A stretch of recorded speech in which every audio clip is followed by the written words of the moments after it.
Monday 10th of August and we're at Hamilton's Gap. We are the only people here. When we got here yesterday afternoon, Sunday afternoon, the car park was quite full. Probably, locals. There's hoof prints on the ground and people walking their dogs with their families and things. And those paragliders, they're amazing. But they all left us as people here. Unfortunately, it's creating a bit of a wind tunnel through the gap there. It wasn't quite as windy on the beach. Well, it's not as windy on the beach. And I've parked up top, perched up there in between the picnic tables so we can have a view of everything. And it was a great spot.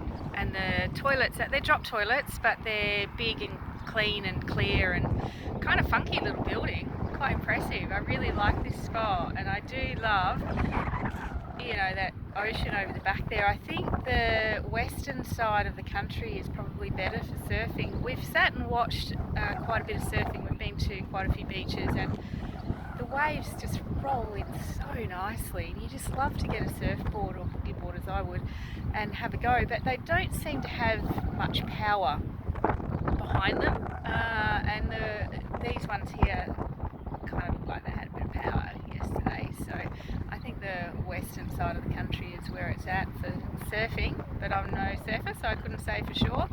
We checked out the weather yesterday, finished watching the weather, and tomorrow I think is going to be horrendous all the way up, so I thought the best thing to do would be hang out in Auckland for the yucky weather and not be driving around or sitting in it somewhere. This morning it's been so beautiful and sunny. We had such a clear, pretty night, full of stars.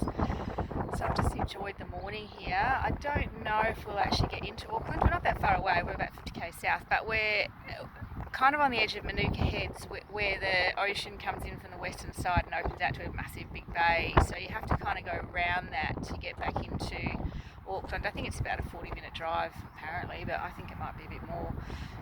But I might just go to the next town along and check out the library, do a little bit of research, organise a couple of things, and maybe find an indoor pool, because I think we're probably getting due for a shower. And if we're going to go and do things in Auckland, like Ruby's passport, we need to get a look at getting that started. It's probably a good idea that we do so clean.